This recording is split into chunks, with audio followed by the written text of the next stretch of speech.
8月初，紮鐵工人嘅工潮持續36日，不但打破本地嘅罷工紀錄，亦都為工運寫下新嘅一頁。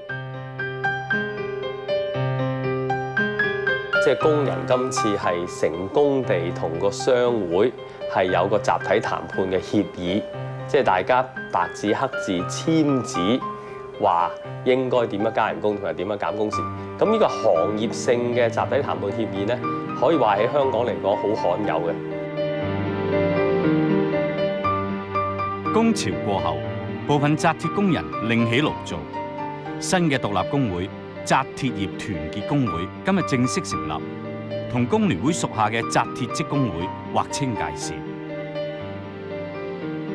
有份成立新工會嘅工人領袖話：本地建築業萎縮，建築工序不斷北移，而且層層分判、層層剝削，工人要得到合理權益，一定要一條心、團結一致。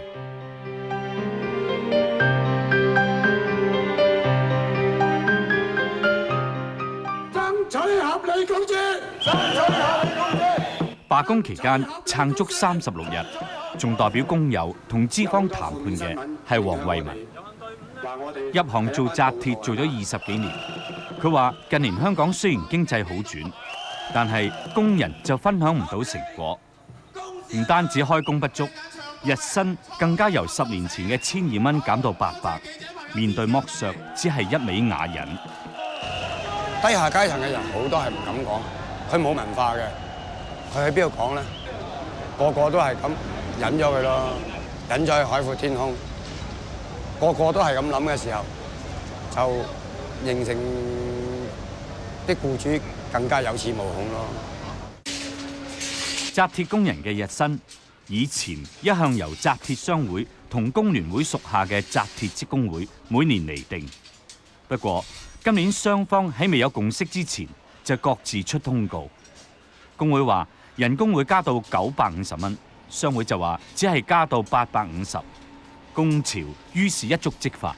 以前嚟講咧，起碼散工嗰個基數咧係定死咗咧，判頭落標嘅時候咧，都會因應嗰個基數嚟到落標。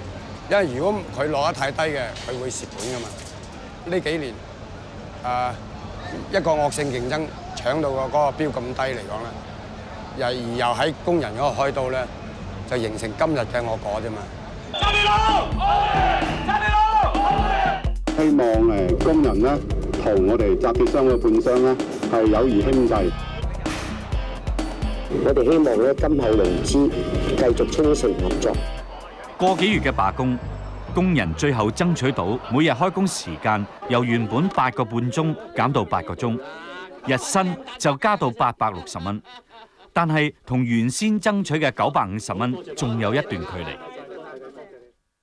工聯會主張咧係通過咧平和嘅大家同談判嘅，採取大家互諒互讓嘅一個方式去解決問題啫嘛。我哋大家嘅作風同埋工會嘅宗旨處事嘅手法有所不同啫嘛。